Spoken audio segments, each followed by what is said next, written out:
বাইরে আমি এখন দাঁড়িয়ে আছি বেলজিয়ামের রাজধানী ব্রাসেলসে। আজকে আমাদের একটা মিটিং ছিল ইউরোপিয়ান ইউনিয়নের হিউম্যান রাইটস যে এক্সটার্নাল লিঙ্ক যেটা আছে সাউথ এশিয়ান শাখার, বিশেষ করে বাংলাদেশ ডেস্ক যারা দেখে তাদের সাথে আমাদের একটা মিটিং ছিল। সেখানে দুজন কর্তা ব্যক্তি ছিলেন। আমরা বেশ লম্বা, প্রায় 1 ঘন্টা 10 মিনিটের একটা লম্বা মিটিং করে এসেছি। এবং বাংলাদেশের বর্তমান যে ইউনুসের এই যে দোজকের মতো অবস্থা, বাংলাদেশের নরক যন্ত্রণা ভোগ করছে, হত্যা, খুন, ধর্ষণ, লুটপাট, মবক্রেসি, বাংলাদেশে একটা ভয়ঙ্কর অবস্থা বিরাজ করছে।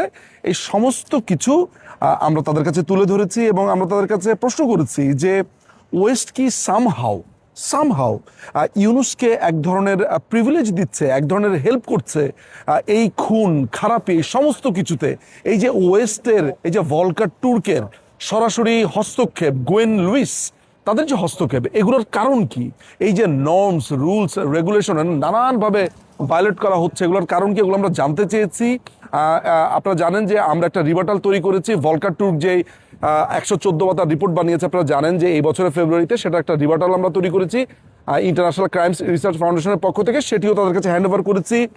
পুলিশ হত্যা, 3000-এর মতো পুলিশ হত্যা, ছাত্র হত্যা, মানুষ হত্যা, ঘরবাড়ি চালিয়ে দেওয়া, আপনার ভিক্ষুক থেকে শুরু করে সমস্ত জায়গাতে যা যা অরাজকতা হচ্ছে, এই এদের যে মব, এই সন্ত্রাসীদের, এই ইউনুসের সন্ত্রাসীদের সমস্ত তুলে ধরেছে। এখানে আমাদের সাথে এই পুরো মিটিংটা যিনি অ্যারেঞ্জ করেছেন, যিনি এটার মধ্যমণি, তিনি হচ্ছেন আমাদের জিলানি ভাই, আমাদের প্রিয় জিলানি ভাই। জিলানি ভাই একটু বলবেন যে আজকে, জিলানি ভাই, কি কথা আজকে হয়েছে, কি বলেছেন? আমরা তো এখানে সবাই ছিলাম, তবে আপনার মুখে একটু শুনি।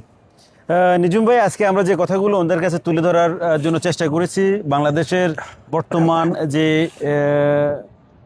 অবস্থা, বাংলাদেশের যে মানুষকে যেভাবে একটা বক্সের মধ্যে বন্দি করে খুন, হত্যা এবং বিভিন্ন ধরনের হিউম্যান রাইট ভায়োলেশনের যে অবস্থা করেছে ইউনুস এবং তার গং, তার অত্যন্ত সহকর্মী, অত্যন্ত আস্থাভাজন মির্জাফর ওয়াকার খান সহ তার যেই পালিত যে গুন্ডারা আছে, বাংলাদেশের যে কোনো মানুষ তাদের বিরুদ্ধে কোনো কথা বললেই তাকে খুন, তার পরিবারকে হত্যা, তার পরিবারকে ধরে নিয়ে বিভিন্নভাবে হয়রানি করা।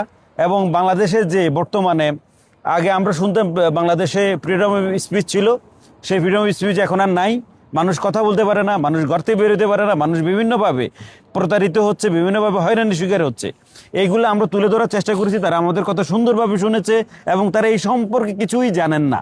সবচেয়ে বড় হচ্ছে যে বাংলাদেশে বর্তমান যে পরিস্থিতি এখন, এই সম্পর্কে তাদের কোনো কিছুই ওয়াকিবহাল নয়।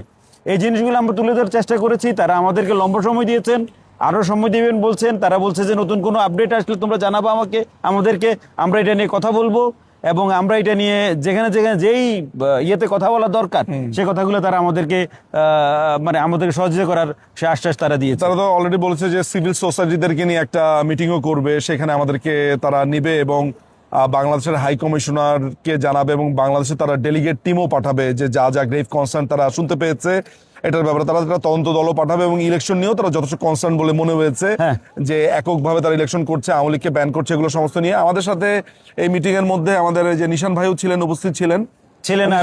নিশান ভাই, অল্প কথাতে, একদম অল্প কথাতে আপনি কি দেখলেন, কি বুঝলেন?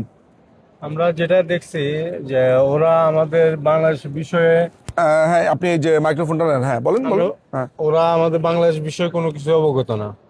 যারা ইউনুস যে বা বাংলাদেশের যে হত্যা, গুম, যে জেলে যে আওয়ামী লীগ কর্মীদের নির্যাতন, এগুলো ওরা অবগত না। তাই আমরা আপনাদের মাধ্যমে, জিলামের মাধ্যমে, আপনাদের মাধ্যমে এটা প্রেজেন্ট করতে পারছি। এই ইউনুস গংদের বিরুদ্ধে আমরা পিটিশন দিতে পারছি। এটাই আমরা জনগণের কাছে তুলে ধরতে পারবো ইনশাআল্লাহ আপনাদের মাধ্যমে। রাইট, থ্যাংক ইউ নিশান ভাই। আমাদের আজকের এই যাত্রাটা বুঝতে পারলেন যে আমরা ইউরোপিয়ান ইউনিয়নের হিউম্যান রাইটস কমিশন বাংলাদেশ ডেস্কে এসে বাংলাদেশের সিচুয়েশন বর্ণনা করেছি। আমরা ছবি, তারপরে হচ্ছে যে ভিডিও, নানান রকমের জিনিসপত্র ওদের কাছে দিয়েছি। এরা সচক্ষে এই ঘটনাগুলো দেখেছে। এখন আমাদের নেক্সট যাত্রা হচ্ছে জেনেভাতে। আমরা জেনেভা প্রেস ক্লাবে আমরা সংবাদ সম্মেলন করতে যাচ্ছি।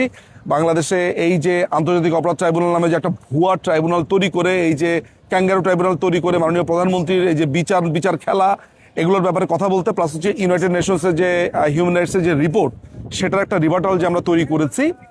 সেই রিবাটাল আমরা তাদের সামনে পেশ করব। এগুলো নিয়ে সংবাদ সম্মেলন আমরা সুইজারল্যান্ডের জেনেভাতে আমরা 27 তারিখে করতে যাচ্ছি, সেটাও দর্শকদেরকে জানিয়ে দিলাম। অনেক ধন্যবাদ। ব্রাসেলসের ইউরোপিয়ান ইউনিয়নের এই অফিসের সামনে থেকে আমি নিজু মজুমদার, সাথে জিরানি ভাই রয়েছেন, আপনাদেরকে অনেক ধন্যবাদ। জয় বাংলা, জয় বঙ্গবন্ধু, বাংলাদেশ চিরজীবী হোক।